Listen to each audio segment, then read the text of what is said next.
I've heard many good things about flying domestically in Australia.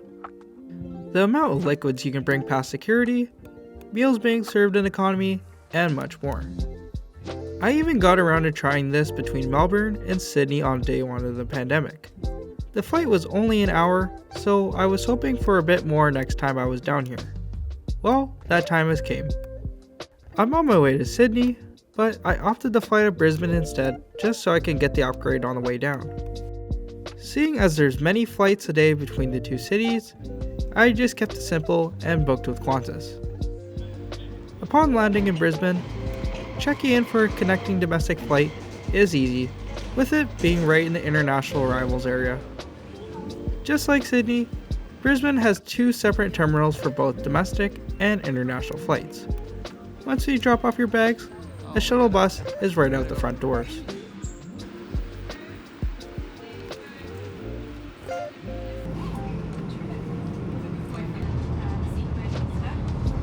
A quick 10-minute bus ride later, and we're over at the domestic terminal. Every airline has their own distinct section where the terminal shuttle stops at.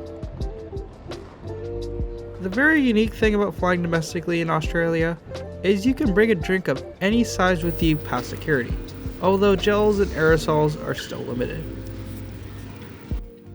Today was my lucky day, as I got a chance to see this brand new Qantas Link A220 heading for Melbourne. This new aircraft type was just delivered to the airline about 2 weeks ago from the time I shot this.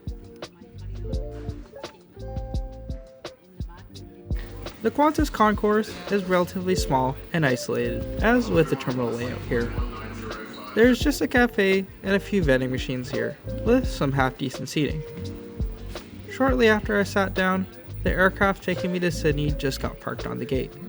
This 737-800 is 19 years old, and is the backbone of the mainline Qantas fleet.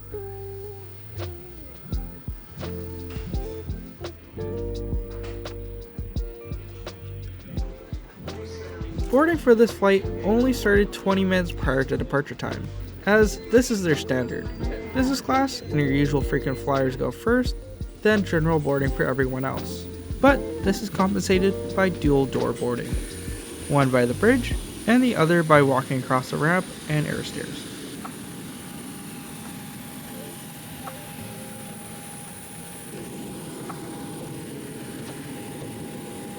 This 737 is equipped with 12 business class seats and 162 economy seats. This is a classic seat with a modern touch. As with a lot of 737 seats, the seat pitch is a standard of 30 inches. There is no seat back IFE, but instead a band for your tablet. The tray table is of a good size. In the seat back pocket you'll find just a safety card and an in-flight magazine.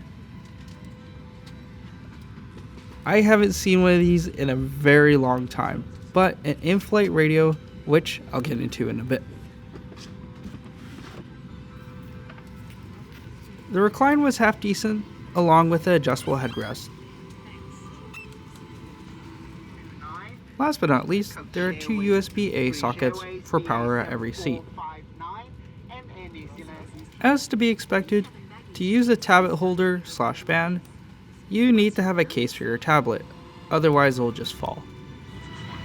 Give us your attention for the next few minutes to make your journey a safe one.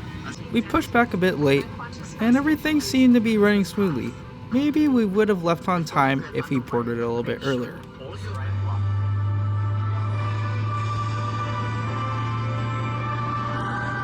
The flight down to Sydney is a straight one with 90 minutes between the two cities.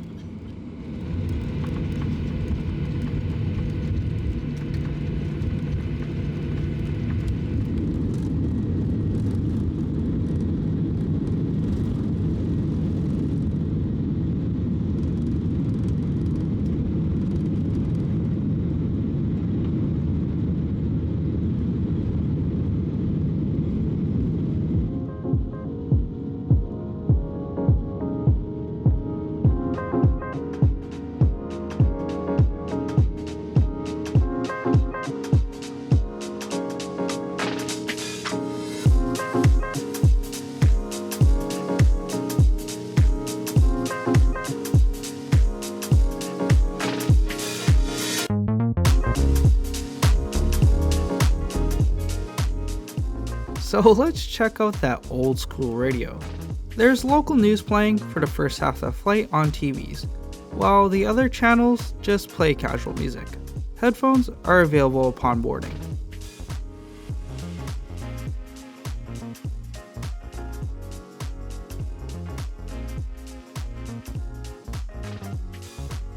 Wi-Fi is equipped on this aircraft and is free for everyone. It's pretty good. Not good enough to fully stream Washington lose to Michigan in the national championship game, but good enough to stream for your favorite Aussie cartoons. Hey, also some food just got served. Australian domestic flights typically have full complimentary food service. The sandwich served was alright, but was welcome considering it was free.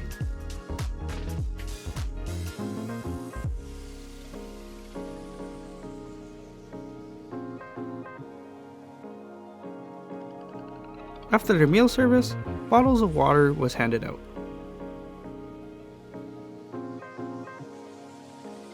Overall, this flight was pretty good. Free Wi-Fi, catering. There has to be a caveat, right? Well, unfortunately there is. Flying domestically in Australia isn't cheap.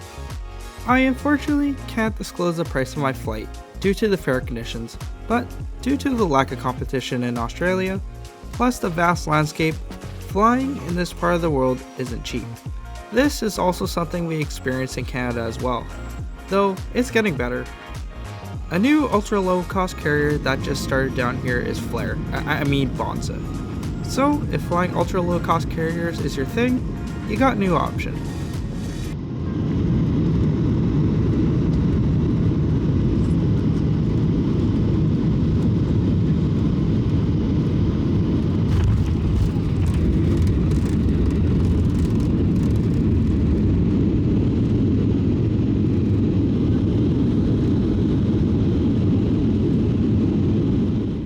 That was an amazing arrival into Sydney. I love flying domestically here. It really sets a standard worldwide for something that used to exist many years ago. Although there was something that was just missing and honestly felt a bit hollowed compared to the last time I flew with Qantas pre-pandemic. I experienced the same feeling on my next flight to Bangkok, which will be my next video. And I can't wait to share it with you all. Cheers, and I'll see you in the next video.